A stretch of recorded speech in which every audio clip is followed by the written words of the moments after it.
Hey everyone, welcome or welcome back to Light Shine Desserts, where you can get your daily dose of baking, the Word of God, decorating, and much, much more. Today, I'm going to be making my mom's birthday cake, and this was only a couple weeks ago, so we are on time and on schedule for posting this and for me making this. So I was really excited. I love being able to make cakes for our family because that's the opportunity where I can actually get more practice in for decorating cakes, because most of the times we don't want to always just like eat cake randomly on random days. So we have around 8 birthdays in our house and I do most of the cakes for that. So that helps me get better at that. I still don't think I'm going to do cakes for my business probably for a couple years, or at least not this year, until like I've improved way more. It does always generally work out in a way, but I could still do better. So onto this cake, it's going to be a s'mores cake, as you could already see by the thumbnail. So it's basically going to have chocolate to obviously count as the chocolate part of a s'mores. I wanted to do Italian meringue buttercream to get that marshmallow feel, and then some graham crackers inside. I was thinking of making a graham cracker crumble and then just coating it in regular vanilla buttercream, American, and then doing all those decorations. So I'll just say that the look of it did kind of work like how I wanted it in my mind, but there were some stuff that was a little bit different. So currently I'm right now making the Italian meringue buttercream. I basically heat up the sugar in the water before adding it to the egg whites, and then I add butter and butter and butter. Again, I've used this Italian meringue before for cupcakes, and it is really just a really buttery type of thing. I did use a little bit less. It did actually taste pretty good. Like, I got that marshmallow feel, but in the cake, we had it cold since I had to put it in the freezer and the fridge multiple times, just so then once I finished one coat, then I could have it set before moving on to the next thing. But right now I'm working on the American buttercream, and I just actually kind of eyeballed the amount of sugar that I wanted. I did use like cups, but since I also had more time for this, I actually started whipping the butter a little bit more and then adding in the sugar and doing that on a lower speed but for a longer time. The graham cracker crumble basically has graham crackers, brown sugar. Then I did add some allspice to it to go along with the cinnamon, just to give it some more niceness. And then you mixed it with the melted butter just so that it can combine together, as well as I didn't smash it up completely, but I didn't leave it too big of a chunk because I didn't want them to have like a huge chunk or just small little pieces. You want it to be like a different type of thing every single time. And then I put it into the oven for a couple of minutes so it can get that nice toastness, and then I let it cool for the time being, and this is what it looked like in the end. So moving on to the buttercream frosting again. I think the last clip I said it was American buttercream that I was doing, but that was still the Italian meringue. But this, like I said, I whipped up the butter for a good amount of time before adding in the sugar. I used 4 sticks of butter, and then I did like around 3 cups of powdered sugar, didn't sift it. And then after that, I was just kind of like tasting it as I go, because sometimes it can be a little bit different. Like you might just pack it in a little bit differently. But it was more full, more light, fluffy. I took the time to actually mix it for a pretty long time, and you just got that nice silkiness from it, and I was actually really happy about that. Now, I have not tried that many people's American buttercream, but I have been wanting to, just to see like how sweet do people usually have it, or how is their consistency, that people are always saying that, oh, it's gritty, oh, it's super sweet. I just tried a cupcake at a party a little bit ago.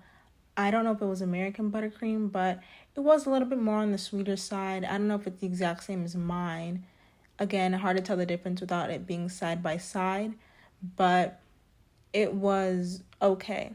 So on to the decorating portion. I'm basically just doing one layer of the Italian meringue, and I let this sit out, and I didn't really re-whip it. I kind of just used my mini spatula to kind of move it around. So it was a little bit more not as silky as it was when I originally made it.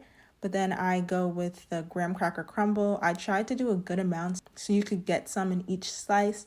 And it did make the cake a little bit more taller, but then a little bit more like less stable, just because again it wasn't like a full flat surface. So now we add on the last layer of the chocolate cake, and I have to start filling inside the cake just to like make sure that there's still frosting or something around the edges, because again with the graham cracker crumble, it doesn't allow the cake layers to actually fully sit on top of one another. But people do decorate like this, where they fill in any gaps and then they start going along outside of the cake to start the crumb coat or start their first final layer.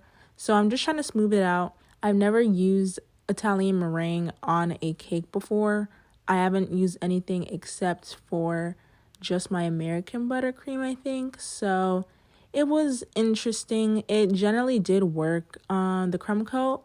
I think the cake and all the stuff in it was just too cold, because it was kind of hard to get it as smooth as I wanted it to be without having like the cake crumbs like coming out, because I wanted to make sure that it was as like iced as it could be for a crumb coat, just so then when I go to chill it and then take it out for the second coat, it wouldn't be super hard to work with. Because with chocolate cake, that is more easily visible when it isn't fully covered, as well as it's the harder one to crumb coat compared to like a vanilla cake.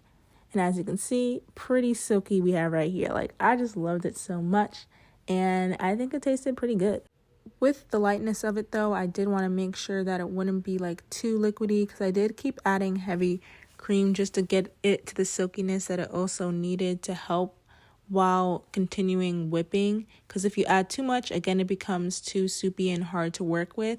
Because I remember watching a video a little bit ago talking about how they would use a more smoother and softer icing for when they're doing like their final coat, just because it helps with like being able to smooth it out and not seeing a bunch of air bubbles. When inside the cake layers, it doesn't need to be as like so soft and easy to smooth out, because it's just the inside of it, but it should still all taste the same.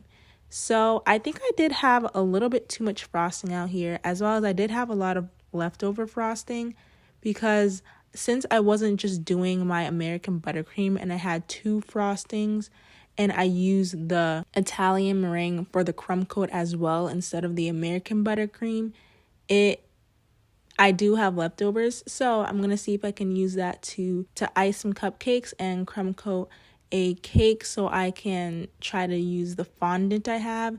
I'm just going to be using a regular cake mix and then a regular store-bought fondant. I don't have all the necessary tools to use for it, but it should still work. We'll see. This will be my first fondant cake, I think. And I like that I'm getting better at the smoothing of the cake. I really didn't want to keep going because there was this like gap, I think because of like, I don't know. There's just this gap, as you can see right there on top, where it's not like completely the same size as everything else. And I didn't want to have to keep trying to fix it. I think that's just because of the excess amount of frosting, or maybe it could be like the cake layers and the sizes. But this is what it looked like in the end. I did want to have a drip just to help.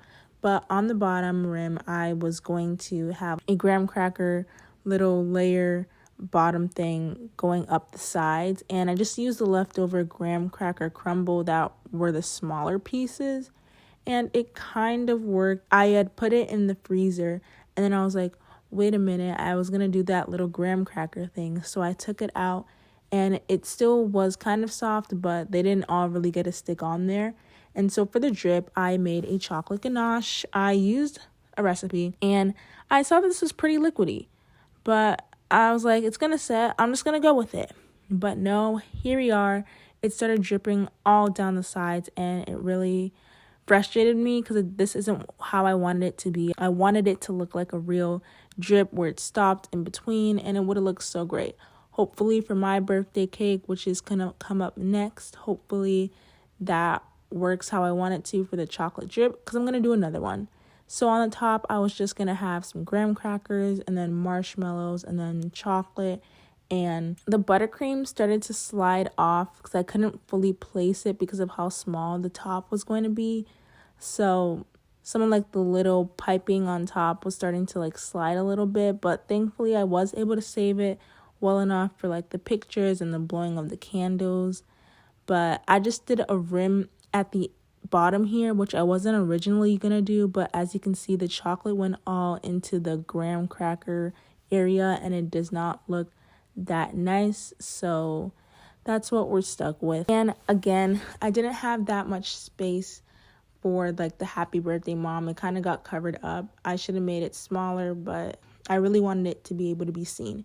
So we have started getting store-bought cakes to go with this cake as well, just because we can have more cake so it can last longer. I don't really like store-bought cakes anymore, but yeah, this is how it's gonna look like, and I hope you guys enjoyed, and I think it tasted pretty good at room temperature. So the next day when I had it, that's when it actually tasted like the s'mores and the fluffiness you got.